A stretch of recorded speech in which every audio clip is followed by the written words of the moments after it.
É com imenso prazer e orgulho que hoje estamos gravando o episódio número 1 da primeira temporada do Casos Empresariais Podcast, uma parceria da Conexão com Z e da Toledo Prudente Centro Universitário, com o apoio do programa Semente.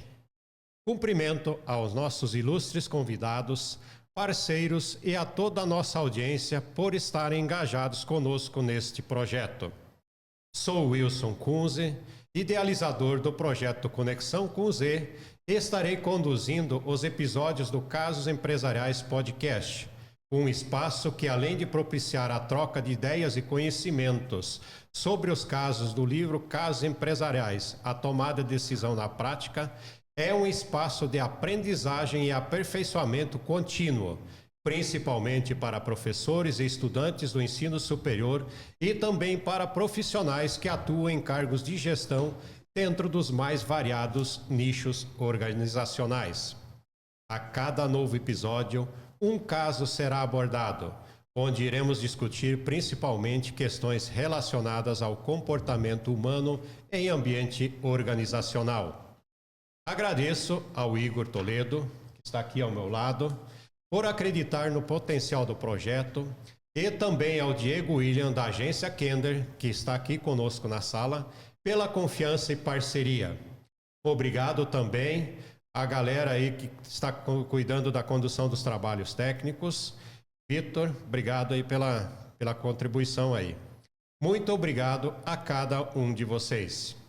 E agora vamos apresentar os nossos convidados para esse primeiro episódio. Tenho o prazer de receber aqui conosco a Ellen, o Igor e o Rogério. A nossa primeira convidada é a Ellen Veneno Rocha, formada em psicologia, possui MBA em gestão de recursos humanos, é pós-graduada em terapia cognitivo-comportamental. Além de atuar como psicóloga clínica, a Ellen também realiza atendimento clínico voluntário na Fraternidade São Damião. Ellen, seja muito bem-vinda e obrigado por ter aceito o convite para estar conosco aí nesse episódio inaugural.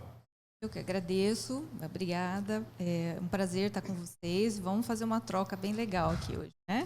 Esse é o objetivo principal, muita troca de conhecimento, informação e experiência. Nosso segundo convidado é o Igor de Toledo Penac Cardoso Machado. Igor é formado em Direito e mestre em Desenvolvimento Local. Atualmente, Igor é pró-reitor acadêmico aqui da Toledo Prudente, além de ser professor da casa nas trilhas TAI, que trabalha em conteúdos voltados à tecnologia, inovação e empreendedorismo com os alunos da instituição. Igor, muito obrigado por estar aqui conosco, pela parceria. Seja muito bem-vindo a esse episódio de lançamento. Muito bacana, Wilson. Eu que agradeço. É um projeto sensacional e que com certeza vai contribuir muito para a academia também. Olha. Nosso terceiro convidado é o Rogério Francisco Alexandre. Rogério é graduado em Ciência da Computação, pós-graduado em Tecnologia, especialização em Administração, também é empreteco, como eu. Atualmente é diretor da Associação Comercial de Pirapozinho e diretor proprietário da Sumetal Indústria de Fivelas, que atende tanto o mercado nacional como internacional. Rogério, muito obrigado a você também por ter aceito o convite. É um prazer tê-lo aqui conosco e vamos trazer muita troca de experiência aqui, né, Rogério? Fala, Wilson, tudo bom? Obrigado pelo convite, obrigado vocês aqui estarem juntos. E realmente, aqui tá para trocar experiência e também aprender um pouquinho mais aqui, levar para casa, todo mundo trocar uma experiência e a gente colocar aqui o que a gente já passou no dia a dia. Exatamente. Para iniciar a nossa conversa, neste episódio vamos abordar o caso número 1 do livro. É o caso de uma empresa de transporte de passageiros, mais exatamente uma empresa de ônibus. Fundada em 1973, que possui uma frota de 285 veículos, é sediada no Rio de Janeiro e atende toda a região sudeste. Antes de entrarmos especificamente no caso, eu quero perguntar para vocês, e posso começar aí pela Ellen, vocês todos já leram o livro, leram os casos, leram a parte introdutória. Como é que o que vocês têm a me falar sobre a forma de escrita do livro? Porque ele foi escrito de uma forma um pouco diferente do tradicional, né? O que vocês identificaram de diferente do que a gente encontra normalmente nas obras sobre gestão, sobre comportamento humano? Então, Wilson, o que eu observei, assim, é uma leitura gostosa, além de tudo, né? De fácil entendimento.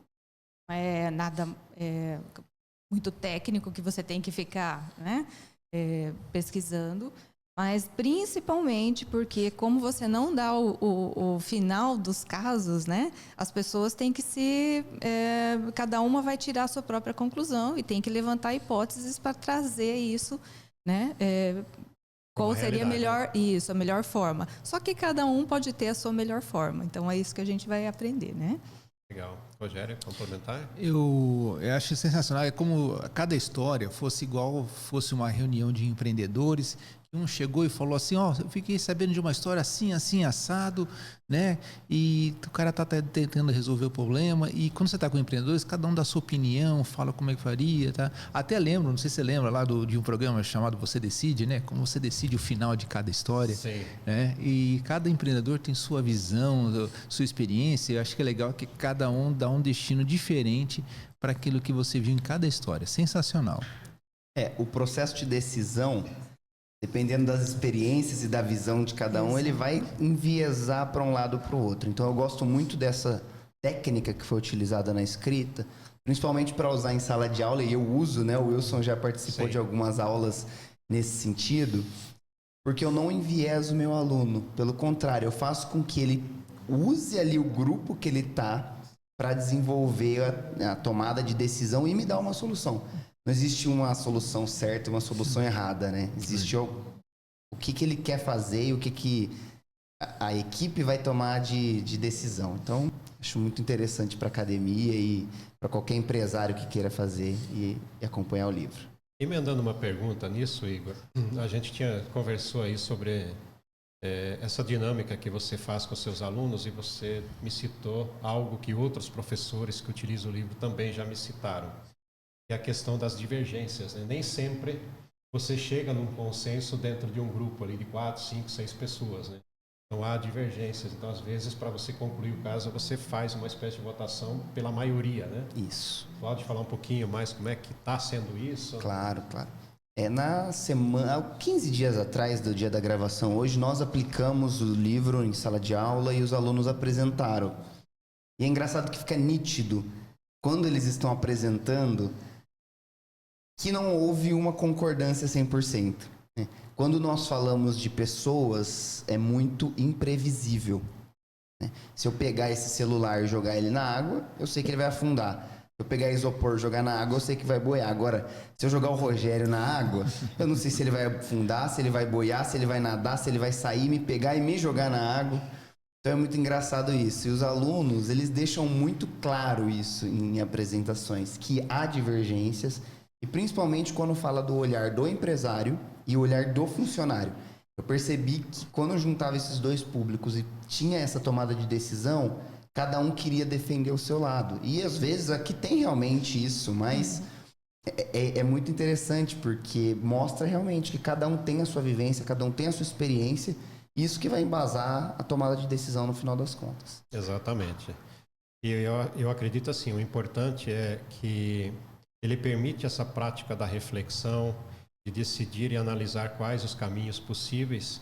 E eu sempre falo, né, a teoria muitas vezes, em obras de administração, gestão de pessoas, ela fala assim, não, o caminho é esse para você resolver. Mas na prática do dia a dia isso é um pouco diferente, né? Sim, porque cada um tem o seu viés, cada um traz a sua história, traz a sua experiência de vida, e isso vai impactar no final do processo, né? E aí, para todo mundo concordar com isso, é muito difícil, você percebeu. Eu digo até, falei isso para os meus alunos, eu digo até que tem uma certa ingenuidade. Além daqui da Toledo, também sou diretor franqueado do Supera, que é uma franquia de ginástica cerebral junto com a minha esposa. Eu lembro que no começo da minha jornada empreendedora com ela, nós tomamos muitas decisões baseadas na confiança que o próximo seria uma pessoa boa. Agora eu tô entendendo o lado do Rogério e da Ellen, mas quando eu precisar, eles vão entender o meu lado. E a gente sabe que, né, o Rogério tá rindo porque provavelmente deve ter passado algo parecido. Não, até te perguntar, né? Você que passa essas decisões com os alunos, como é que é se a turma nova aí, a tendência? Eles acabam tendo decisões simples, fáceis, ou realmente é especulação, fazem um estudo? Você falou até de variação, como é que é? Essa disciplina Tecnologia, Inovação e Empreendedorismo, ela envolve todos os cursos da Toledo, com exceção do Direito. Então, é uma sala de 180 alunos. Então, é legal porque, dependendo do curso, tem alunos mais velhos e mais novos. E quando a gente faz essa mistura, o objetivo já é, até utilizamos inteligência artificial para isso, para mesclar, para ter pelo menos um de cada curso em cada grupo. Então, você dá um olhar mais globalizado. Uhum. Então, tem os dois casos. Tem um dos casos do livro, eu não vou lembrar agora de cabeça o nome, mas é do profissional desempregado. É um profissional que já está mais velho, está desempregado, como que ele faz para retornar para o mercado?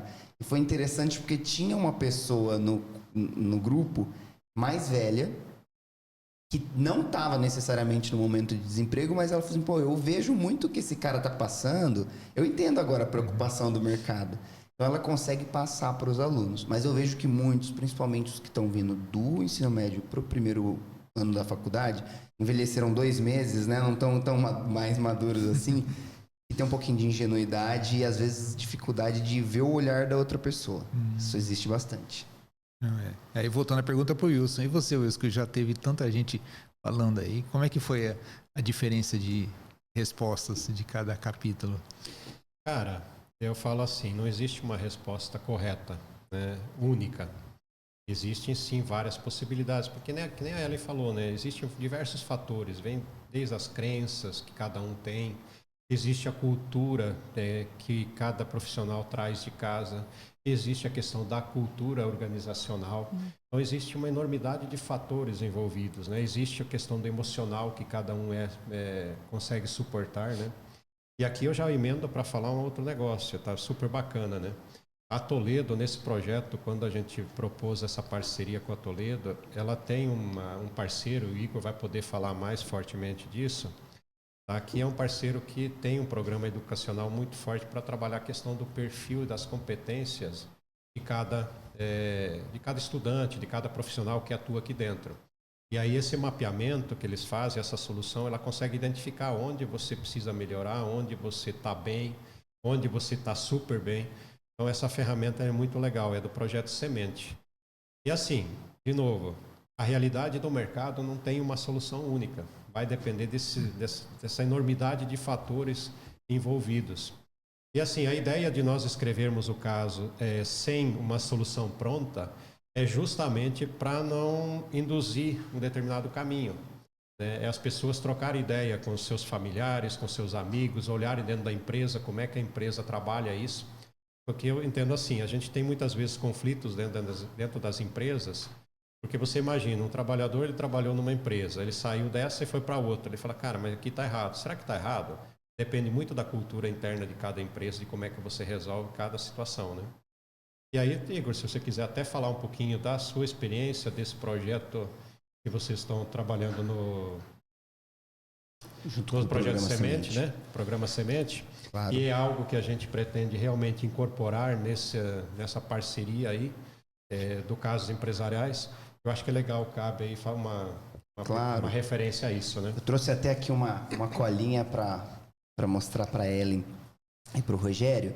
Essa aqui é a nossa matriz de referência, os ouvintes, a gente vai deixar também um PDF disponibilizado e vai ter um podcast gravado com o Celso, que é o CEO da Semente Educação, para falar um pouquinho mais.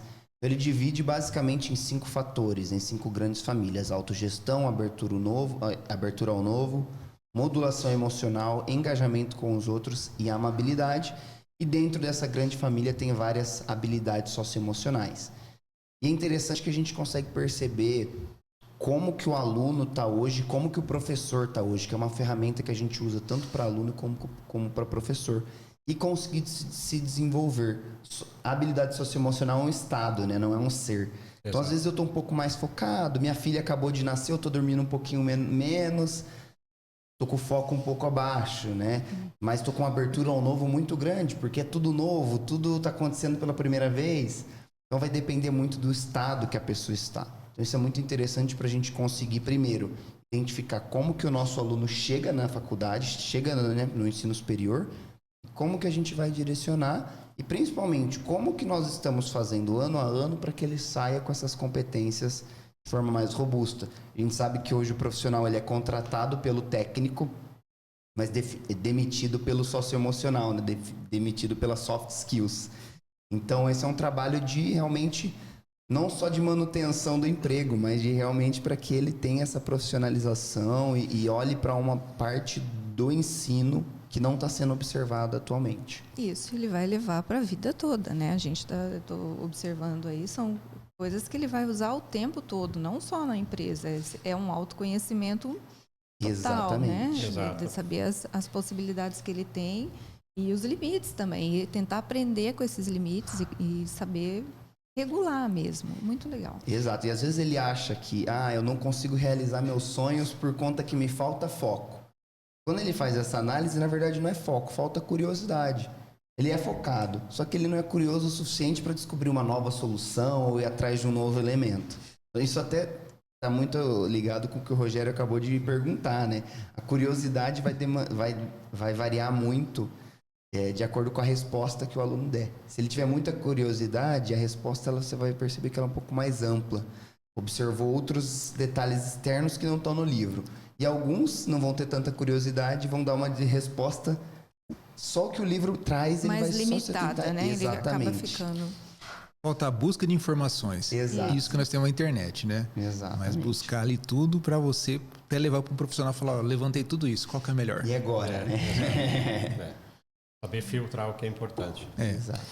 Bom, vamos lá. Seguindo aqui, vamos entrar no caso em si. Esse caso número 1 do livro, da empresa de ônibus, ele tem 2 personagens principais. Quem se arrisca a falar quem são esses 2 personagens? O nome deles? Um é o Gilberto, né?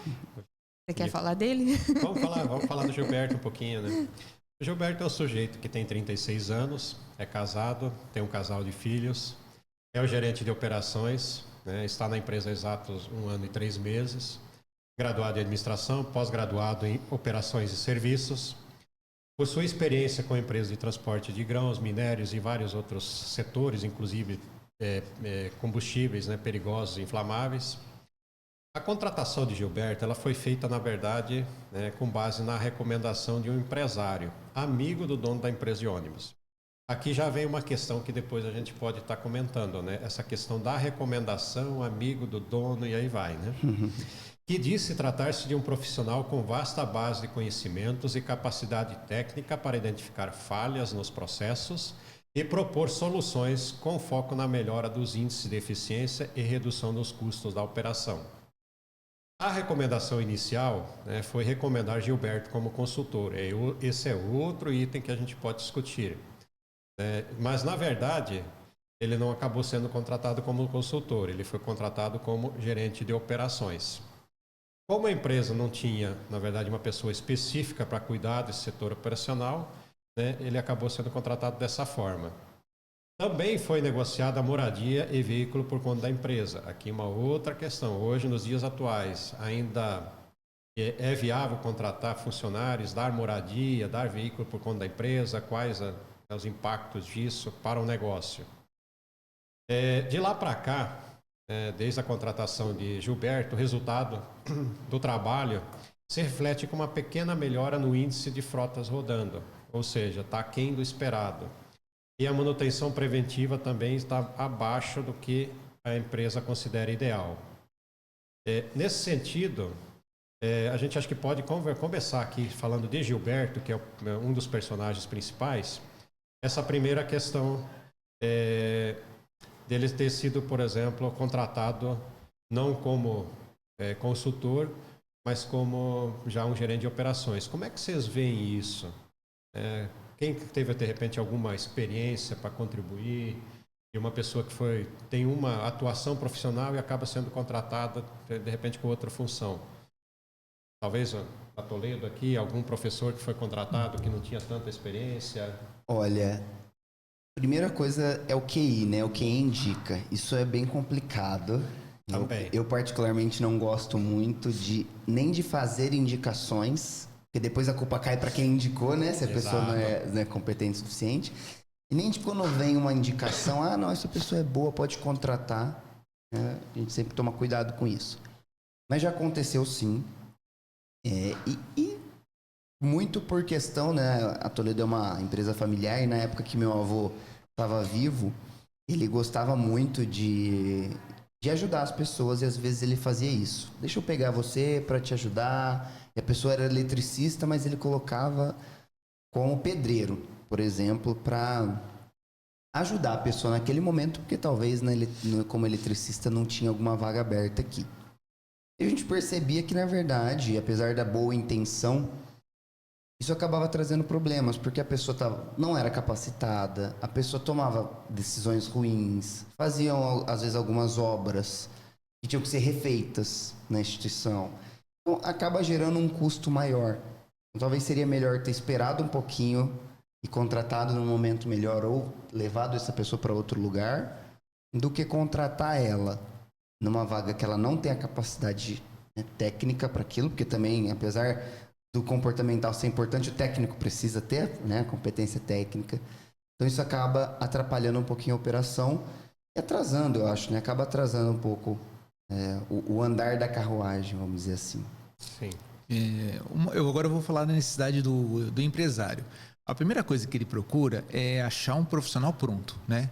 Que é pronto para quê? Porque não perder tempo de ficar treinando, ensinar tudo, o cara crescer. Não, ele quer pronto. Aí a segunda coisa que quanto que vai custar, né? Se desse seu salário normal, era melhor. Mas aí o pessoal, não, um cara desse vale mais. Tá? Então tá. Aí no caso aí, não, o que ele precisa? Um salário assim, se ele vir de fora, dá auxílio, né, para moradia, veículo, né? Que são coisas que você tem que avaliar. E hoje já é difícil, né? Para você conseguir achar alguém, você teria que pagar muito e tal. Então, assim, às vezes a pessoa tem tanta pressa que realmente ela... Aí fala, mas ele não é bom nisso. Não, mas eu tô precisando tanto do cara pronto. E você começa realmente a pular certas coisas. Pular etapas, né? Exatamente. Para quê? Para poder trazer o cara antes, porque você quer meio que fosse o pacote pronto. E você, no dia a dia, você se decepciona. Porque eu já vi muitos casos, realmente, peguei um gerente que ele vai cuidar disso, o melhor cara de vendas, ele até na entrevista falou, não, eu já fiz isso, aquilo, né? E daí, aí você coloca ele para trabalhar e você vê que faltou isso, faltou aquilo, não era aquela expectativa, mas eu paguei tanto, tá me custando tanto, e você vê que o cara ficou uma jornada ali, passou 6 meses, e você acaba mandando embora, você começa do zero de novo, né? No CNETL, quando o pessoal tem essa expectativa, não sei, quando não é a pessoa que está procurando, mas alguém vir te procurar, né, a coisa é diferente, né? E tem essas dificuldades. Eu não sei se já aconteceu muito por aí, o pessoal quer puxar de outro emprego, não sei se já aconteceu isso com você. Na verdade, eu vejo, né, essa postura, por exemplo, né, você falou da indicação, né? De repente, para você ele foi bom. Mas dentro daquela empresa ele não vai ter o mesmo, né? Não é a mesma empresa que ele já trabalhou, não é a mesma pessoa. Você que está contratando, você está esperando outros tipos de trabalho, né? Que aquela pessoa que te indicou, não, né? Ele não fazia isso naquela empresa. Então isso eu vejo, né? Você vê que a pessoa também fica decepcionada, né? Quem foi contratado, ela também fica... isso pode mexer no emocional dela, porque ela está vendo que ela não está dando conta, né? Ela está vendo que ela não está sendo suficiente para o que foi contratada e o rendimento vai caindo. O emocional vai mexendo em todos os processos desse funcionário, né? A gente vê aqui no caso do Gilberto, ele veio de uma indicação e de uma profissão que não era, né? A colocação dele não era para ser como gerente. A experiência dele não era para ser como gerente. Então, esse ponto a gente já vê que atrapalhou todo o processo, né? Então, você vê que ele já começa a ter as quedas de produtividade. Você vê que ele já não está alcançando o que a empresa estava pedindo para ele. E no livro não traz, né? Mas depende muito também. Tem pessoas que estão dispostas a ter essa troca de carreira, nessa transição de carreira. Sim. que vão ser fenomenais. Mas tem algumas pessoas também que não estão muito dispostas. Vão chegar lá e vão ficar reclamando. Puxa, mas eu não estudei para isso, né? Exato. Não consegue ver como uma possibilidade nova, né? É uma oportunidade ali que está se abrindo. Uma porta que está se abrindo, a pessoa não. Estou no lugar errado. Então, tem muito disso também, né? Tem, verdade. Eu não sei se eu já posso adiantar a dica de contratação de tanta experiência, né? Então, assim, a gente, com os anos, a gente vai amadurecendo. Antigamente, que nem o patrão fazia a entrevista com a pessoa, tal, conversava, você analisava, tal, decidia você sozinho contratar. E depois via se dava certo, se dava mal, tudo. Com o tempo, a gente vai amadurecendo, né? E qual que é a experiência de hoje que eu levo para vocês? A primeira coisa, com a modernidade, a primeira coisa que eu trago é um software que acaba me trazendo as pessoas possíveis que se encaixam ali. Segunda coisa, eu coloco para fazer um teste na empresa passando por dois funcionários, 2 líderes lá dentro da minha empresa. Então, um ali avalia muito a execução, o perfil da pessoa, e o outro é uma mulher até, para avaliar o outro lado, que é o que vai conversar. Então, e aí no final eu faço a entrevista, mas já pergunto para os dois como é que tá. Porque dependendo, o que acontece? O primeiro fala assim, ele não tem experiência, tá? A experiência aprende. Não, ele veio de casa aqui, o negócio dele é só ficar sentado, não quer trabalhar. Então, assim, não vou conseguir tirar ele da cadeira. Então é um ponto. Às vezes até passou. Aí chegou na outra pessoa, fala assim, Rogério, ele começa a fazer muita pergunta só de salário, pergunta só de benefício e não pergunta de serviço. Né? Então, você nessa área você já sabe, né? As tendências. Então, eu passo por esses 2 crivos, né? Lógico, se eu tivesse uma psicóloga era mais fácil para ver qual que era a tendência, a necessidade, para depois passar por mim, quando eu avalio os 2, aí eu faço a entrevista, pergunto mais alguns detalhes. Então, ou seja, por 3 cabeças, hoje eu vejo que assim, é mais seguro do que passar por uma só. Então, essa é uma dica que eu passo para todo mundo. Mesmo que for uma empresa pequenininha, se você não tem mais de funcionário, pega a esposa, pega alguém lá, faz também a conversa. E aí eu falo assim, para os homens, mulher tem um tino para tendência. Eu lembro que muitas vezes minha esposa de longe olhava ali e falava, eu sentia, o jeito que ela senta lá, não sei não, hein? Cuidado. Então, é uma coisa que eu aprendi a respeitar muito as mulheres, né? Nessa parte. Quando fala, eu não quero marcar no texto, eu não fico teimando, não. Na verdade, a gente já foca, a gente não vou generalizar, porque tem mulheres que sim, que têm tinos, né? Já tem uma experiência, possivelmente ela já tem uma visão diferente do que ela quer, né? Tem mulheres que não conseguem fazer isso, mas a gente tem uma tendência a focar no que a gente quer tirar de bom daquele, no teu caso, né, do funcionário. O que aquele funcionário precisa? Ela já sabe o que a sua empresa precisa. A sua esposa já sabe que tipo de funcionário ela tem que ter lá dentro. Então, ela vai observar isso, né? Às vezes, a sua função, você vai ver mais como ele faz o trabalho. Né? A parte prática, ela não, ela vai ver o comportamento, né? Possivelmente é isso que vem acontecendo. Não posso falar para você que é mesmo, porque eu não conheço a tua esposa, mas pelo que você está me falando, né, é exatamente isso. Ela consegue ver mais o comportamento do que como ele trabalha, né? E isso pesa. O detalhe, ela é professora. Tá vendo? Faz parte. A gente estava falando agora há pouco, né, da questão do perfil, e aí, olhando a matriz aqui do Projeto Semente, essa família do Abertura ao Novo, né? Eu fiz a vida toda uma mesma coisa, até onde realmente, né, se você fizer essa matriz aqui, provavelmente isso vai aparecer. Será que eu tenho abertura à mudança, né? Encarar novos desafios? Exato. E nesse sentido, eu estava até lembrando, né? Eu fui um cara que trabalhei 25 anos em banco. E aí, de repente, lá em 2012, começou uma mudança muito louca na minha vida, né? Eu jamais me imaginava trabalhar fora de banco. E aí eu fui montar um escritório, depois fui ser professor universitário, professor de MBA, fui ser diretor de uma empresa de transporte de combustíveis, fui ser gerente de uma incubadora tecnológica, comecei a trabalhar com consultoria empresarial. E hoje eu estou conduzindo episódios de podcast, cara, que mudança, né? Ou seja, quando a gente olha essa abertura ao novo, eu não fiz esse teste ainda, eu já estou com acesso à plataforma, eu quero fazer, mas, cara, mas muita coisa nova. Você já sabe que você tem abertura. muita mudança, muita coisa diferente. Então depende, acho que realmente de cada um. E é bastante arriscado, né? Na verdade, você promover pessoas ou dar oportunidade para pessoas em áreas diferentes se elas não têm essa abertura, que nem você falou, né, Igor? E é legal, Wilson, voltando aqui para a matriz, porque ela está posicionada ao lado da autogestão por um motivo. Quando você olha só para abertura ao novo, é a capacidade de você, entre aspas, pular de galho em galho. Só que se você não tem uma autogestão bem elaborada, você vai ser aquela pessoa que hoje eu quero fazer isso. Amanhã eu vou acordar e falar assim, quer saber? Quero fazer outra coisa. Vou fazer outra coisa. Vou fazer aquilo. E se é o contrário, eu sou uma pessoa que sou muito executora, executo tudo muito bem, mas é aquilo.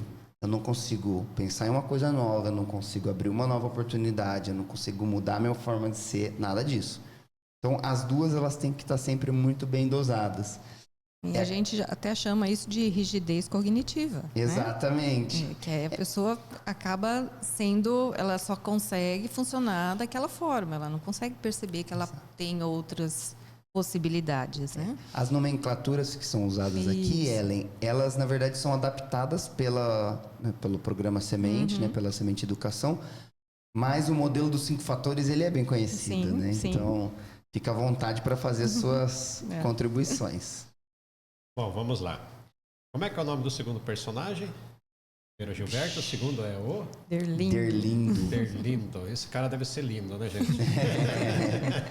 Suspeito, né? Bom, vamos lá. Então, Derlindo é o nosso segundo personagem. Ele é o gerente financeiro da empresa de ônibus. Está no cargo há 5 meses. Tá? E ele foi falar com o diretor financeiro no dia de hoje. Então, ele foi procurar o diretor financeiro e apresentou alguns fatos que chamaram a sua atenção, os quais a gente vai discutir abaixo agora, né?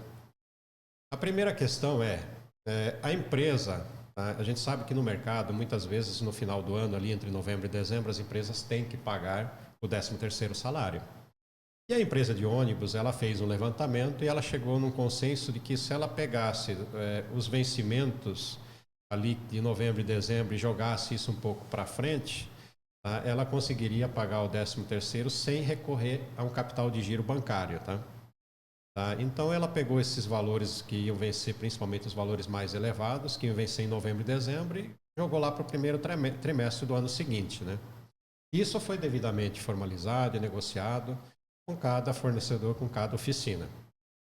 Segundo ponto, desde janeiro, Gilberto, que é o cara o consultor que foi contratado como gerente de operações, ele está fazendo uma pressão diária em cima de Derlindo, que é o financeiro, para que ele pague pelo menos 3 desses grandes fornecedores, que são todas oficinas com serviços de mecânica elétrica, e alegando que não quer correr o risco de ficar com serviços futuros bloqueados nesses fornecedores.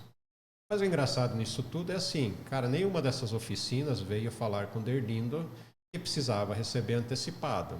E isso já levantou uma outra pulguinha, né, na orelha ali, que está fazendo cócega ali na orelha de Derlindo, né? Por que ele está fazendo essa cobrança? Qual o interesse que há por trás disso, né? Terceiro ponto. Derlindo informa que fez um levantamento prévio da quantidade de serviços realizados em oficinas externas e constatou que eles têm aumentado significativamente nos últimos 10 meses. Então, ao invés de fazer os serviços dentro das oficinas próprias, está aumentando o volume de serviços externos.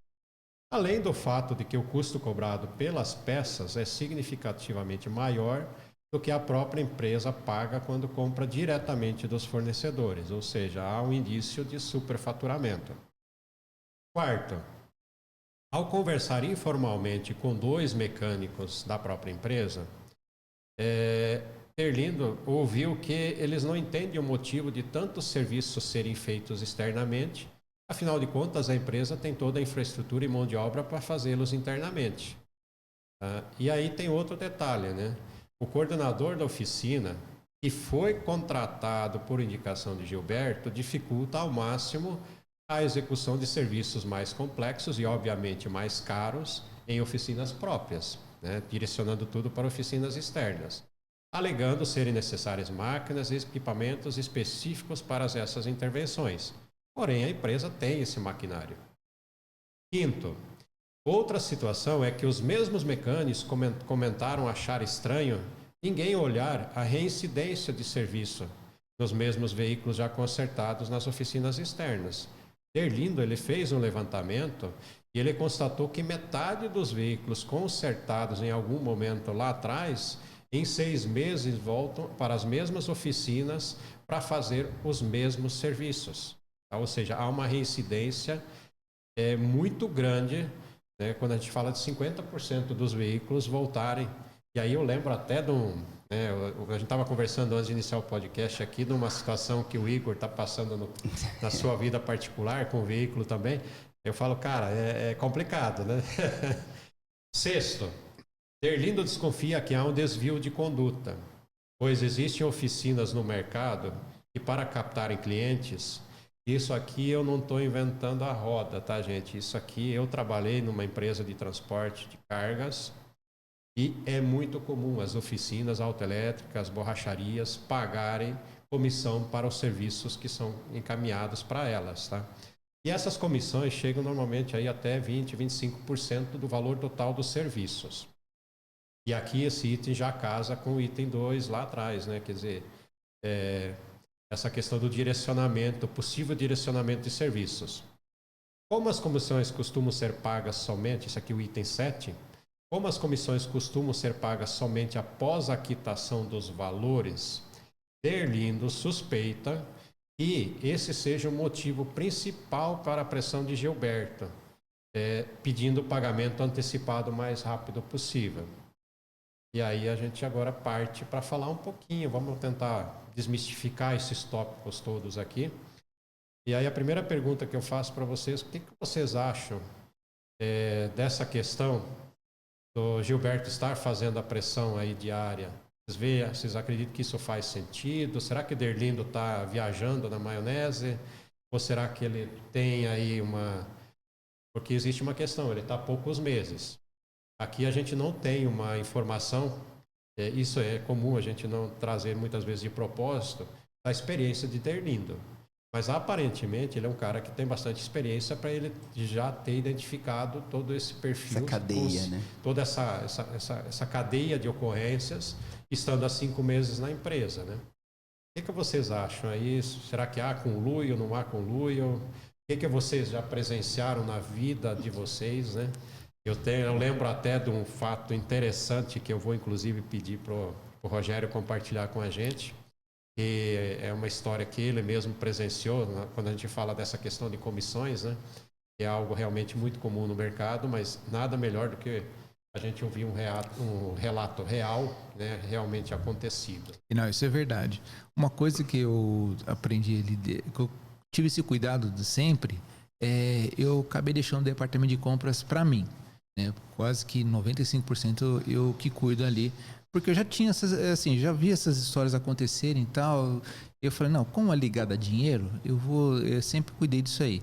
Então eu faço os pedidos, as compras, mas nunca me identifico como departamento de compras. Até deixo um e-mail e tal, que é de compras, tudo certinho. Então sempre trabalhei assim, as pessoas só me identificam como departamento de compras.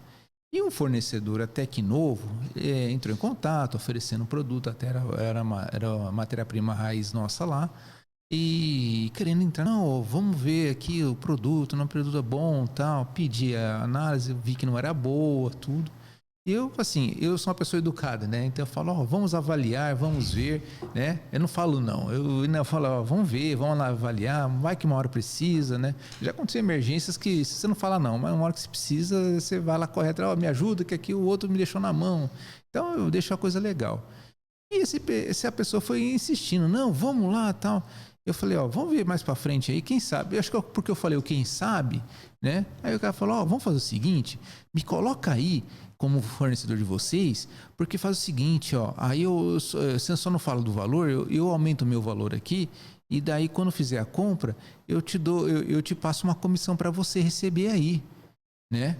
E eu estranhei na hora, falei, caramba, o cara nem perguntou quem que eu era, mas tudo bem, né? Eu já percebi. Você trabalha assim? Sim, aqui é normal.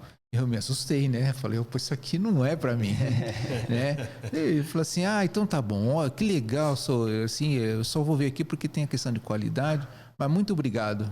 Eu deletei ele da minha lista de contatos. É uma empresa assim que eu não gostei. Mas daí me chamou a atenção, né? Puxa vida, como é que um dia eu vou colocar alguém aqui se isso é possível acontecer? E daí para fora, como é que é?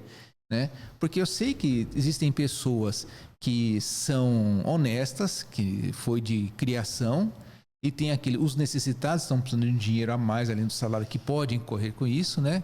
E o risco também na empresa, né? A questão de perder o emprego, né? Existe todos esses riscos. Então imagina só que uma dica, né? Até falar uma outra dica de podcast que eu vou passar, hein? Tome muito cuidado com essa parte de compras. Se possível, você tem. Se você tem uma pessoa ali terceirizada, procura sempre ver as planilhas lá para acompanhar os valores que está sendo feito. Porque isso pode acontecer com qualquer brasileiro aqui. Tá em qualquer lugar. Aí eu já entendo que nesse seu caso, você pode, como também no do livro, você pode determinar a cultura da sua empresa. Quando você for contratar um profissional, você vai determinar, olha, a gente tem tanto de... Você vai ganhar se você fizer uma boa compra, você vai ter o seu... a sua parte financeira vai ser... Você vai ser melhor remunerado, você vai ter, né, a sua premiação. Então, aí você já está definindo que a sua empresa vai pagar para ele não precisar pegar isso com outra empresa. É claro que você vai levantar todas as hipóteses desse profissional, se ele é um profissional que cabe dentro da sua empresa, se ele tem a mesma cultura que você, se a honestidade para ele é tão importante quanto a da sua empresa. Então, tudo isso vai ter que ser observado, né? Que a gente está vendo aqui também, é a mesma coisa. Como que é a cultura dessa empresa, né? Sim. Como que é visto isso na empresa? Porque aqui você até coloca, né? Que coloca quem está fazendo a leitura, você vai ser o dono, né? Então, você observa isso aí. Como você entende? Isso aqui para você é normal? É interessante? Ou você também discorda? Você também não concorda com isso, com esse tipo de procedimento, né? Eu vejo 2 ditados aqui, né? Primeiro, o olho do dono que engorda o gado. Então, acho que por mais que tenha alguém responsável pelo setor de compras, é importante o dono estar ali sempre de olho, observando. E o outro, né, na verdade, um ditado, é um conto. Eu não vou lembrar ele exatamente todos os passos, mas era mais ou menos assim. Um monge tinha os seus discípulos e eles eram sempre corretos, muito politicamente corretos, enfim. E um dia, para eles se formarem como monges, esse sábio falou assim, hoje eu vou dar para vocês esse anel aqui, vocês vão ficar invisíveis, vocês vão lá na vila e vocês vão roubar tudo que vocês conseguirem. Ele falou assim, ninguém vai ver a gente? Não, ninguém vai ver. Deu para os 5 discípulos, 4 foram lá e roubaram tudo, e o outro ficou paradinho, quietinho lá sentado. Pô, mas ninguém vai ver, né? O monge pergunta, ninguém vai te ver, por que você não vai? Não, eu vou me ver. Eu vou ver eu fazendo a coisa errada. Então aí a gente fala de caráter, né? Exatamente. Até que ponto eu consigo mudar o caráter? E é difícil em uma entrevista de emprego eu conseguir medir o caráter da pessoa. A gente vai muito pela confiança. Mas a pessoa que ela é corruptível, se ela foi corrupta uma vez, provavelmente outras oportunidades, né? A ocasião faz o ladrão. Ela vai se corromper de novo. Então a gente tem que tomar muito cuidado com isso. E tendo o dono ali supervisionando, é muito importante. E tem aquele outro ditado, onde há fumaça, há fogo. Não necessariamente, eu não concordo muito. Mas se tem fumaça, pelo menos vai lá dar uma olhada, né? Ver se não tá pegando fogo. Às vezes é só fumaça mesmo, mas se tiver pegando fogo, pelo menos você foi lá, você viu, você se atentou e não deixou o negócio passar. Acho que é válida o olhar do Delindo aí de, opa, tem alguma coisa. Tem algo errado. Vocês acreditam que, por exemplo, essa empresa, ela não cita isso, mas aparentemente ela tem problema de falta de processo estruturado. Claro que nem toda empresa consegue fazer, né, o que o Rogério faz, né, ele cuida das compras. Mas a sugestão talvez que fica num caso que você tem um departamento de compras, vai lá de vez em quando, o cara pega uma cotação, dá uma verificada, dá uma ligada para o cliente, fazendo conta que é outro cliente, e vê como é que vem essa cotação, como é que vem esse valor, né? Eu até vou falar agora, entrar no outro assunto, que até desde contratação até de cada departamento. Uma coisa que eu aprendi recentemente, estou aplicando esse ano, que eu fiz até estou com uma consultoria de RH, é a implantação de metas. Metas você tem que colocar para todos, em todos os departamentos. Sim. Então, você contratou um gerente, você tem que colocar as metas que você quer. Eu quero redução de despesa, eu quero melhoria, eu não quero reincidência. Você pôs a meta dos mecânicos, tem que melhorar isso, não pode voltar ao serviço e melhorar cada vez mais. Lógico que tem casos que você tem que ver o custo-benefício. Eu pego uma peça mais cara, mas ela não vai quebrar tão fácil, né? A meta no financeiro de compras, você vai ter que sempre tentar pegar um custo mais barato sem cair a qualidade, achar a melhor negociação, se não é no preço, é na condição de pagamento, é na estratégia, vários estudos, né? Mesmo que você tenha que achar um profissional ali para ajudar naquele setor.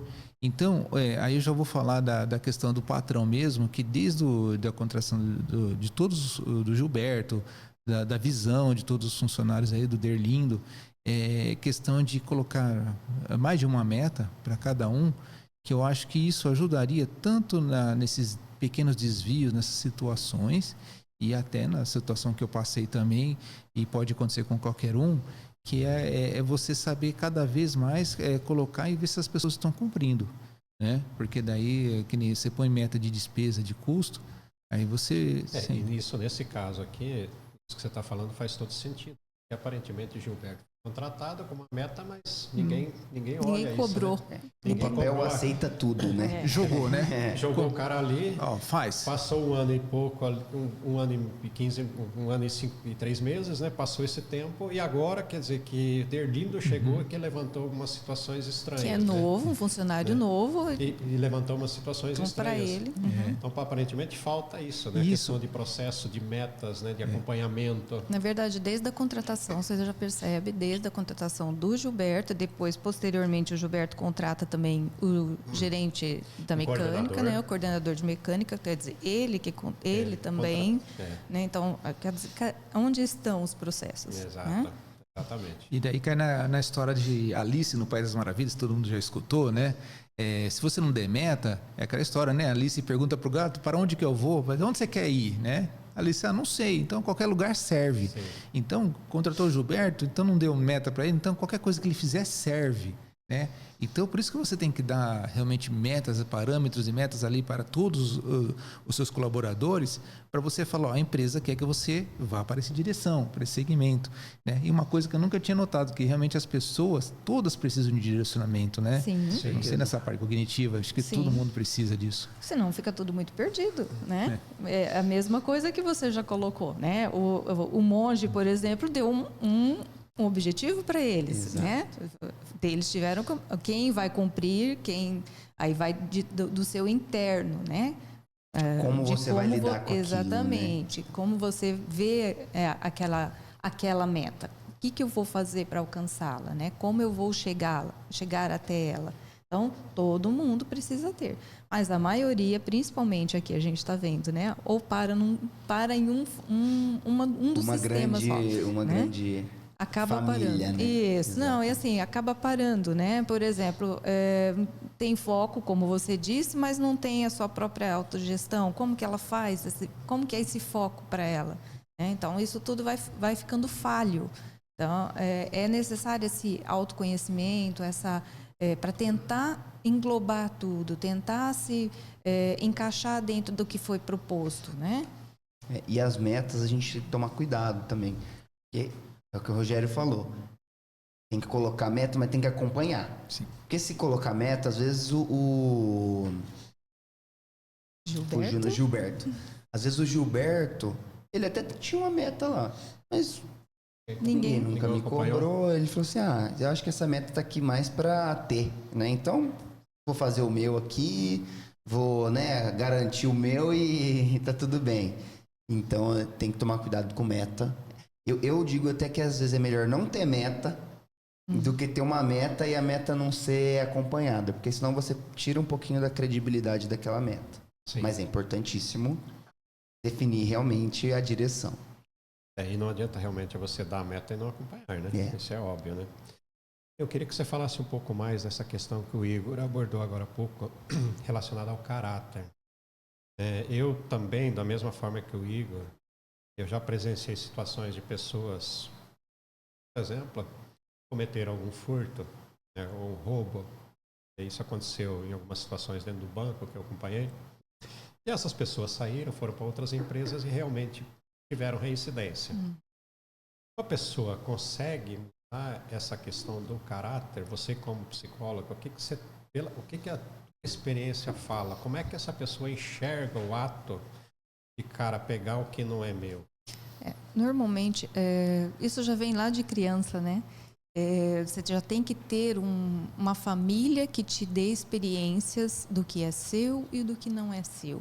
Né? Então, a construção está dentro do núcleo familiar, dentro de toda a experiência que essa criança vai desenvolver durante todo o processo, né? de amadurecimento, de crescimento. Então, isso vai atrapalhar ou não, né? Ou formar uma pessoa, né? Vai formar o indivíduo lá na frente. Pode vir dos pais, né? De permitir, de ser muito permissivos e não entender.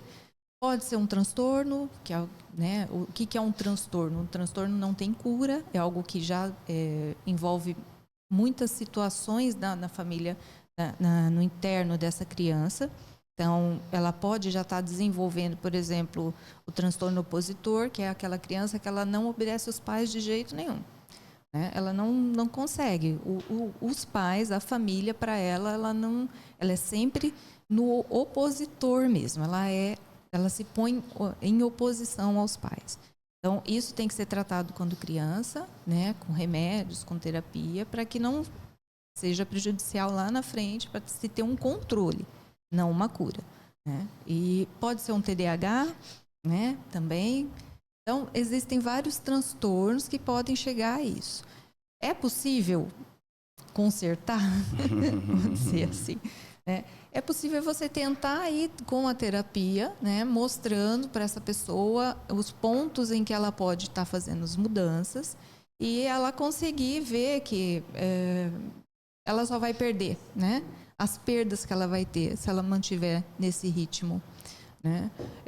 A questão de que quando não é um transtorno, é só um desvio de conduta, vamos dizer assim, é mais fácil, né? Você vai trabalhando em terapia, porque ela sozinha, provavelmente, ela entende que aquilo para ela é normal. Né? Ela passou por isso durante a família, ou ela não entendia que aquilo não é dela. Né? Então, assim, depende muito do interno, de como ela viveu a experiência, né? De como essa pessoa passou por experiências no passado. Isso tudo, né? E existem as pessoas que são mais resilientes, que elas conseguem, mesmo com o erro, mesmo tendo cometido erros, não, agora eu vou dar um passo certo, vamos pensar assim, e conseguir entrar num caminho melhor, mas, consequentemente, possivelmente, ela sempre tem que ter um apoio, né? Tem que ter algum apoio de uma pessoa que consiga colocá-la no caminho melhor. Mas a questão de caráter... Tem que querer também, né? Exato. Né? Ela tem que ter a vontade, ter a motivação de que aquilo que ela está fazendo não é o ideal e que ela pode seguir outro caminho. Então, tem isso também. E agora eu vou emendar de vocês dois agora.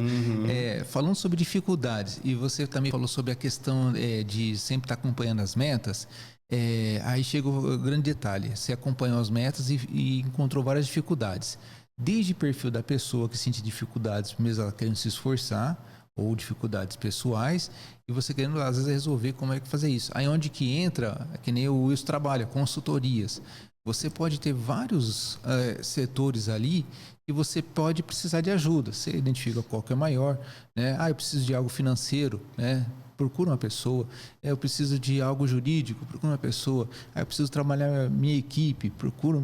Então você consegue ali, é lógico que você vai ter de tudo, mas você vê qual que você tem o maior, né? Vai um por vez, né?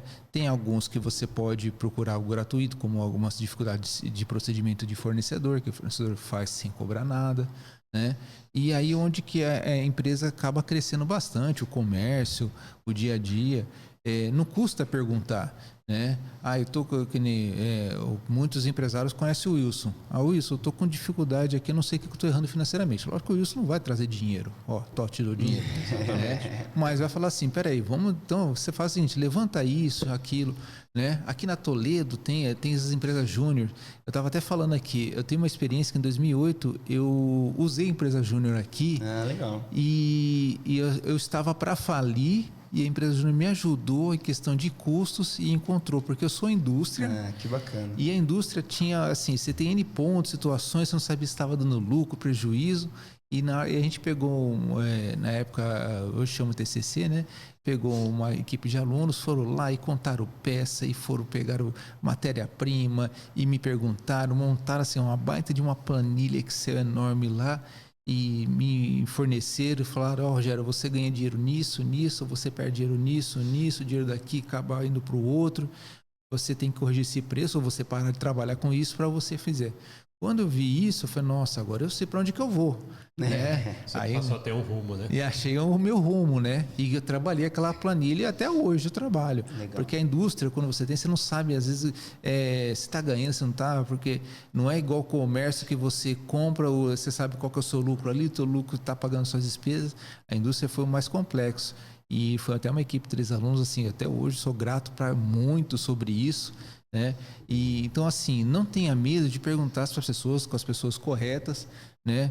Ainda mais entre amigos, entre empreendedores, que eu acho que é legal, sempre procure ter um grupo de empreendedores para você trocar ideia, ou vir nas faculdades, né? Sim. Procure aqui e tal, não sei, tem coisas que não tem custo, né? A empresa júnior, ela tem coisa que ela cobra, tem coisa que ela não cobra, mas quando cobra ainda é abaixo, né, do preço de mercado. Então, para um empreendedor que está começando ou para alguém que já está há mais tempo, mas está sofrendo algum tipo de dificuldade, é uma saída. A gente estava conversando esses dias também, eu e o Wilson, que às vezes a pessoa, primeiro ela vai atrás do sonho para depois ela ir estudar. Né? Primeiro ela, vou cair de cabeça nisso, vou executar. Mas ela não parou para estudar se aquele produto, tudo que você aquele produto alguém quer aquele produto, aquele serviço, se tem mercado, se o produto ele tá dando uma margem de contribuição positiva ou negativa, porque tem muita gente que, puxa, esse livro aqui ele é fantástico, vou vender ele. Aí quando o Wilson para ver, ele está gastando mais em produzir o livro do que com o dinheiro que ele cobra. E às vezes não é que a pessoa é incompetente, não, a pessoa ela tem competência, mas ninguém faz nada sozinho. É um lema nosso aqui da Toledo, que o seu Milton ele sempre instituiu. Então, sempre procure ajuda, sempre vai atrás de alguém, conversa. As pessoas, às vezes, por um certo orgulho, acabam achando que não vou pedir ajuda, porque eu vou conseguir, eu quero ter uma história linda de superação, não sei, né? Mas vai atrás, vai facilitar e vai te dar pelo menos... Não digo nem te falar para onde ir, mas às vezes você tem um círculo ali que você pode ir para qualquer lado. Se você souber para onde não ir, é mais fácil. É mais fácil. Você restringir uma parte ali, pronto, eu vou pro outro lado, eu posso até estar um pouquinho fora da direção, mas pelo menos eu não estou indo pro lado oposto, né? Pelo menos eu estou seguindo ali. Eu acho que é interessante isso de ir atrás, procura ajuda, procura alguém, o próprio Sebrae faz isso de forma gratuita, né? Dependendo do nível que você procura de ajuda. Então, tem jeito. Tudo tem jeito. Eu tenho conversado bastante, por exemplo, com o Diego da Kender, aí acompanhando a gente. Essa questão de pedir ajuda, né? Eu faço mentoria com ele já faz um ano, vai fazer agora em abril. E assim, essa troca de ideias, né? A gente começou com eu fazendo a mentoria com ele e no fim das contas agora a gente está se ajudando mutuamente com as nossas visões, né? Então, assim, pedir ajuda, participar de grupos de networking. Eu achei legal esse depoimento do Rogério da empresa Júnior.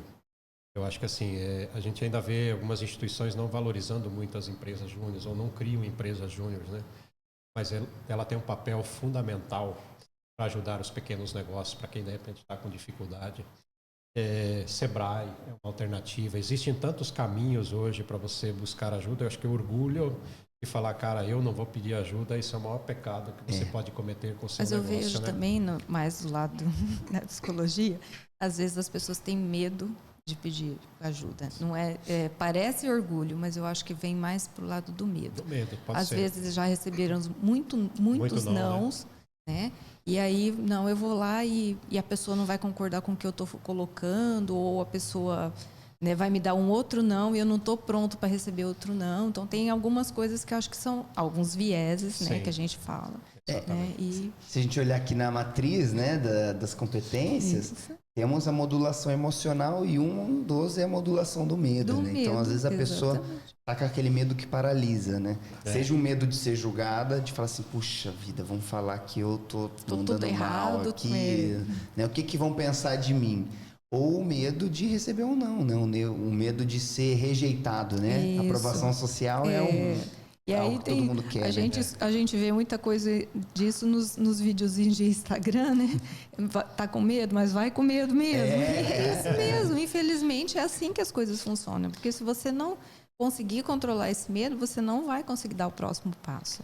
Mesmo com medo. Inclusive, eu ouvi há um tempo atrás, já não vou conseguir honrar a fonte, mas que fala exatamente sobre o medo e a importância dele, né? E se vai com medo mesmo, é mais perigoso você ir sem medo nenhum, né? Porque daí gera imprudência, imperícia, do que você ir ali com medo, mas o medo controlado. Então, o medo ele é importante para você também falar, opa, eu preciso me preocupar com isso, com aquilo, mas a partir do momento que ele, né, te consome, te coloca dentro de uma bolha e fala, não sai daqui, não se mexe, aí a coisa aperta um pouquinho. O medo já é uma coisa dos primórdios, né? Isso vem a gente tem que ter medo. Você imagina se eles não tivessem medo, nós não estaríamos aqui. Com certeza. Né? Vai sair para caçar. Eu estou com medo, mas se eu não for, eu não vou comer. Então, eu tenho que ir. Né? Ou aquilo vai me paralisar, então eu vou ficar dentro da caverna para não ir, só que eu vou morrer aqui dentro de fome. E aí, como que eu faço? Então, eu tenho que ir, só que eu vou vou observando, vou vendo. Exatamente. Então, o medo tem que fazer parte da nossa vida. Né? A mesma coisa que a ansiedade. Também tem que fazer parte da nossa vida. Mas tudo que é demais faz mal. Né? E o medo atrapalha se ele for demais. Bacana. Eu gostaria de ouvir de vocês, com relação ao papel do Derlindo, o que vocês conseguem contribuir com a gente sobre o papel de atuação dele? É um cara novo, que tá aí na empresa há 5 meses, e ele fez um monte de levantamentos já. Como é que vocês enxergam isso? Bom, quando a gente fala de uma pessoa nova, às vezes pode ter esse medo também da pessoa de, putz, será que eu vou mexer ali no sistema que já está rodando? Como que isso vai ser recebido? Principalmente quando a gente vê aqui que o Gilberto, ele entrou por uma indicação. Então, talvez o Gilberto, ele tenha um nível de proximidade com a diretoria muito grande. Então, eu vejo que o Derlindo aqui, ele teve muita coragem no sentido de que ele dava pouco tempo na empresa, ele poderia correr esse risco de falar, poxa, eu vou delatar, né, ou pelo menos acusar, né, a pessoa, né, o Gilberto. Se não tiver nada, eu me queimo. Se tiver, pode ser que esse Gilberto, ele tenha ali não digo um acordo com o dono da empresa, com a diretoria, mas ele tem um contato com a diretoria. Talvez mais do que eu. Mais do que eu, isso pode me atrapalhar. Ou talvez isso, realmente, eu tô certo. Então, eu acho que teve muita coragem e ética. E isso falta muito no dia a dia. Às vezes a pessoa fica nessa de, putz, eu não vou colocar a mão nesse vespeiro, porque, né, não quero essa dor de cabeça para mim. Não é esse caso aqui, Igor, mas exatamente essa situação que você acabou de relatar, ou seja, existia um conluio lá em cima. Eu conheço uma pessoa que passou por isso, delatou justamente para o cara que estava envolvido no esquema, o diretor. Pois é. Não é esse caso aqui, tá? Sim. Não é esse caso. Mas, e aí o que aconteceu? A pessoa delatou. E ele dia foi seguinte, mandado embora. Demissão. Né? Foi ético, foi correto e sobrou para ele. Exatamente. Eu acho só aqui nesse ponto que se eu estivesse no lugar do Derlindo, eu teria levantado mais provas. Provas, né? Você chegaria com coisas mais prontas. robustas, né? Exatamente, né? Porque ele levantou hipóteses, né? Ele foi demonstrando... Hipóteses não, que ele veio com a informação dos mecânicos, né? Do que estava acontecendo. Mas ele precisava ter um pouco mais para não correr esse risco, né? Mas eu acredito que mesmo que ele fizesse isso nessa situação, se tem um envolvimento Sim, lá em cima, sim. as consequências elas Não, seriam a as mesma, né? mesmas. Seriam as mesmas. Mas realmente, né, Rogério, o que você acha? Ele foi corajoso mesmo? Ele deu a foi cara a corajoso. tapa? Realmente, ele tem que saber com quem falar. Que ele podia ter falado direto pro Gilberto. Ô, Gilberto, você é o gerente aqui e tal, e tá acontecendo isso. O Gilberto podia chegar lá no patrão lá, demitir ele, que tá quebrando o esquema, né? Aí o empregado lá de baixo, como é que chega, né, pro patrão lá em cima, né, pro dono, né? Porque pode realmente, senão pode acontecer uma demissão. Tem gente que fala, não vou me arriscar, não, senão vou perder meu emprego aqui, né? Mas ao mesmo tempo a empresa precisa disso. Realmente você tem que acabar tendo canais de comunicação, algum meio para conseguir ter tudo isso, né? Ou do próprio patrão ter lá, ou dependendo do porte da empresa, você tem que saber como chegar nisso. Lógico que tem situações que realmente a empresa quer mudar algo, ou uma legislação que ninguém está sabendo, faltou comunicação e houve essa mudança que eu sei que vai dar trabalho, que às vezes falam, vocês estão criando trabalho a mais aqui, eu acho que tinha que ser direto, né? Tem coisas que tem os dois lados, mas tem um caso que a pessoa tem o seu sentido, percebe, né? Então, assim, tenha meios de comunicação. Se a empresa é pequena, converse com todo mundo, né? Principalmente na hora do pagamento, e aí como é que foi, tudo. A empresa grande, crie canais de comunicação, né? Seja, né, mensagem do WhatsApp, seja por ouvidoria, né? Para ser anônimo. Caixa de sugestão, Sim. né? Escreve ali que é anônimo, tudo. Então, pequenas coisas ali acabam ajudando. Eu tenho assim, no meu caso eu tenho já o WhatsApp todo mundo, né? Tem hora que o pessoal me manda até final de semana, eu tenho que acostumar, né? Eu não posso falar no final de semana, a legislação não permite, mas eles podem escrever alguma coisa tal, né? Sem problema algum.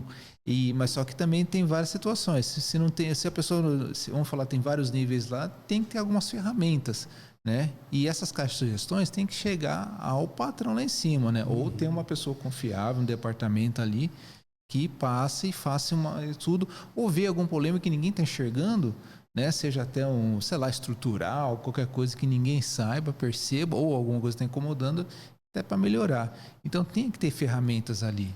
Acho que tem que ter uma consultoria própria para isso também. Eu ia falar exatamente isso, um terceiro, né? Eu já vi em algumas empresas esse papel de um terceiro que é como se fosse ele não está diretamente vinculado ao dono da empresa no sentido de hierarquia. Ele é mais um canal para eu chegar e, por exemplo, reclamar do Wilson, de alguma atitude do Wilson. Isso. Para que eu tenha essa possibilidade de, entre aspas, enfrentar a hierarquia. Porque senão o cara que está lá embaixo, ele vai falar assim, poxa, até eu chegar no dono da empresa, se for uma empresa grande, eu vou ter que falar com o gerente, com o diretor, com não sei o quê, com não sei o quê. Até lá eu já fui mandado embora, não consegui mudar nada, né? Então eu vou ficar quieto aqui, porque não está me atrapalhando. Estou recebendo meu salário, vou arranjar problema para a cabeça? Então essa pessoa, esse terceiro, seja para uma consultoria ou qualquer outra forma de contratação, é uma coisa interessante também para se pensar em empresas. Legal, pessoal. Eu acredito que o caso, nós tivemos aí bastante insights. Esse é o objetivo do podcast. Cada caso a gente levantar hipóteses, possibilidades, gerar reflexões, críticas e principalmente conteúdo para quem vai nos assistir. Posteriormente aí no YouTube ou mesmo nos ouvir aí algum áudio que a gente vai disponibilizar nas plataformas. São fatos reais, são casos reais, são coisas que acontecem no mundo empresarial e que muitas vezes dentro da academia a gente não tem a oportunidade de praticar isso. E o objetivo desse podcast, Casos Empresariais, é justamente isso, é levar o que acontece no mundo empresarial, seja pequena, média ou grande empresa, trazer isso para a troca de ideias nossas. O objetivo do podcast não é achar uma solução, eu demitiria fulano, contrataria de outra forma, manteria Erlindo, demitiria Gilberto, não é esse o objetivo. O objetivo é discutir caminhos, possibilidades que podem ser tratadas e principalmente, né, muitas vezes não adianta você demitir, por exemplo, Gilberto nesse caso. A empresa ela tem falha de processos, né? Ela tem alguma questão aí na cultura, na comunicação, na atribuição de meta, tudo isso que nós discutimos aí está falho, né? Então é levantar essas questões, né? O que a gente poderia, o que a gente pode, a partir do momento que nós ou os nossos ouvintes atuarem dentro das empresas, sejam os estudantes, sejam os gestores, como é que conduzir essas situações, como é que analisar, né? E principalmente não existe uma resposta pronta, né? Até vou dar uma dica até para quem está escutando aí, se o Wilson permitir. Claro. Para quem está escutando, está com uma dificuldade em algum setor, estou com dificuldade de vender, em comprar, em ter dinheiro, em jurídica, em psicologia. Pergunta para o Wilson aí, Wilson, estou com dificuldade em tal departamento. Quem que você me indica? Ou qual local? Né? Ou perguntar, assim, pergunta para o Igor como é que funcionam as empresas júniores que tem aqui, né? Tem alguma coisa que o professor pode ajudar também, empresa, tudo, né? Alguma coisa que a Ellen também pode nessa parte. Então, assim, pergunta para o Wilson aqui, que o Wilson dá direcionamento também, o Wilson também ajuda em algumas coisas, porque assim, perguntar, você já vê que vai direcionamento, tem coisas que não tem custo, se tiver não custa perguntar quanto que faz, tudo, mas tem muita coisa gratuita, realmente você falou do Sebrae, né? Tem Senai, Senac, tem vários serviços aí que ajudam bastante. Então pergunta para o Wilson aí, qual que é o setor que você tem mais dificuldade, o que poderia ser direcionado aí? Vai ajudar muita gente. Legal, e inclusive no YouTube o pessoal pode estar fazendo esses questionamentos. Uma questão importante também, que eu vou comunicar a vocês, eu estou iniciando a escrita de um segundo livro e a gente vai disponibilizar um e-mail específico, tá, para pessoas que queiram relatar casos, experiências pelas quais passaram que podem ser aproveitados para possíveis casos na construção dessa nova obra, né? A Conexão com o Z, quando eu criei o projeto Conexão com o Z, foi justamente com esse intuito: ajudar pessoas, ajudar empresas, né, a melhorarem a sua vida, melhorarem os seus negócios e principalmente terem sucesso. Então, para a gente fazer o encerramento, tá, eu queria ouvir um pouquinho de vocês e aí a gente já faz a fala aí para a conclusão desse episódio. Bom, na verdade, para mim foi um prazer, né? Eu acho que é um projeto muito interessante, né? Eu acho que vai trazer benefícios, principalmente na área da educação, né? Mas para quem é empresário, as experiências trocadas aqui é excelente. Eu acho que a gente sabe que cada um tem a sua forma de tomar decisão, todo mundo tem alguma coisa interna que vai fazer você tomar uma decisão diferente. Mas ouvir as outras pessoas, entender como as outras pessoas reagem, também facilita na sua tomada de decisão. Eu acho que parabéns pelo projeto. Eu vou falar, o livro é sensacional. E vou falar uma coisa, eu tenho dificuldade de leitura, viu? Eu não tenho paciência de ler livro assim. Aí quando o Wilson me presenteou tudo, ler. E uma coisa que eu achei legal, cada capítulo você lê em 10 minutos, cara. Então assim, você para rapidinho, lê e tal, você já faz uma análise de cada capítulo. Se fosse comigo, o que eu faria? Isso que eu acho legal. O que eu faria? Então, assim, para todo mundo que é empresário, sabe o dia a dia, conversa com os amigos, tudo, você quer sentir como é que é o dia a dia de várias empresas, várias situações, lê o livro do Wilson aí. Tá? Você vai ver só que várias situações, o que acontece no dia a dia, o que você aprende, o que você não faria ou o que você faria. Tá? Mas tá de parabéns o livro aí, tá? Para todo mundo eu indico realmente, tá? E muito obrigado aí por essa experiência toda. Bom, eu estarei presente em outros episódios, nessa primeira temporada eu tô em todos os episódios, então eu já agradeço pelo convite, pela parceria também ao Wilson. Uma coisa que vocês dois falaram, que é muito interessante da leitura do livro, né? Então, normalmente a gente leva ele muito para o lado acadêmico. E ele realmente, para a academia, para os alunos, isso aqui é muito interessante. Quando a gente fala de um empresário, mas Igor, por que eu vou ler o livro se ele não tem a resolução? Primeiro, vai depender muito de caso a caso, vai depender muito da possibilidade da empresa ou não. Às vezes demitir parece ser a melhor opção sempre. Mas será que a empresa tem caixa para demitir? Dependendo do funcionário, está lá há 20 anos, vai demitir, vai pagar uma fortuna, né? Então, tem que ponderar vários fatores. E é interessante quando eu paro e olho aqui E foi o que vocês falaram de o que eu faria. Porque o nosso cérebro, e a Ellen pode falar melhor do que eu, ele não sabe a diferença de fake, né, de realidade e imaginação. Para ele, tudo está acontecendo ali no mesmo momento. Então, quando eu paro e eu analiso e fico pensando, puxa, se eu fizesse isso, se eu fizesse aquilo, qual que seria a consequência? Crio uma cadeia de consequências em cada uma das tomadas de decisão, eu já crio aqui no meu cérebro a conexão, né? A sinapse. Exatamente. Que já cria ali, pelo menos, quando eu passar por isso um dia, talvez... Eu já tenho aquilo marcado no meu cérebro, eu já uso aquilo como experiência. Eu já tenho aquela impressão lá falando, ó, volta aqui, vê lá. Então, é muito legal porque eu já tinha usado, isso aconteceu comigo, eu já tinha usado o livro em outras oportunidades, e aí o Wilson veio aqui falar comigo sobre o projeto, e eu falei assim, cara, olha lá, realmente, né? E ele veio falar assim, bem embrionário ainda o projeto. Falei assim, vem tanta gente falar comigo de projeto, não sei se nem se vai sair do papel. E falei para um outro professor, falei, cara, vamos usar isso aqui em sala de aula? Vamos. E aí fomos, projetamos toda a aula e de repente o Wilson chega e fala assim, ó, tô com o projeto pronto, vamos fazer? Eu falei, cara, então olha aqui o que eu fiz, ó. Anotei tudo, já tô com o livro todo desenhado, então já casou. Então como que a gente... Foi muito louco nesse dia, né? Foi muito louco, a gente pode contar melhor depois dessa história, né? Mas como que é importante você parar, ler, analisar e fazer esse exercício de como eu faria, o que eu faria.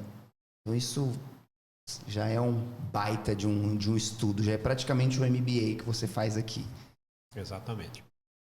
Pessoal, vamos partir para o encerramento. Antes, eu não posso deixar de citar, tá? Gratidão aí para a agência Kender. Fez uma caneca aqui com a logo do Casos Empresariais, logo bonita da Toledo, edição específica de lançamento e uma logo da Kender. Então, Diegão, da agência Kender, muito obrigado. Essa caneca, cada um leva a sua como recordação. Obrigado. Essa é esse primeiro episódio, tá? Primeiro episódio. E que seja uma série de episódios realmente de sucesso para todos nós, tá? Ellen, gratidão de coração. Você participou da gravação do piloto que nós fizemos, então eu acho que a versão de hoje ficou 10 vezes melhorada em relação ao piloto. Rogério, da mesma forma, gratidão. Gratidão por me convidar para alguns eventos que acontecem lá em Pirapozinho, que são muito importantes, cara.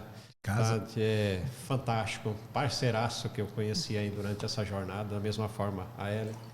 Igor, realmente a sintonia excepcional, maravilhosa. Muito, muito obrigado. Equipe técnica aí fazendo as gravações. Obrigadão aí pela força, pelo apoio. Então, encerramos por aqui. Um abraço a todos, que Deus abençoe a vida de todos nós. Amém. Valeu. Valeu.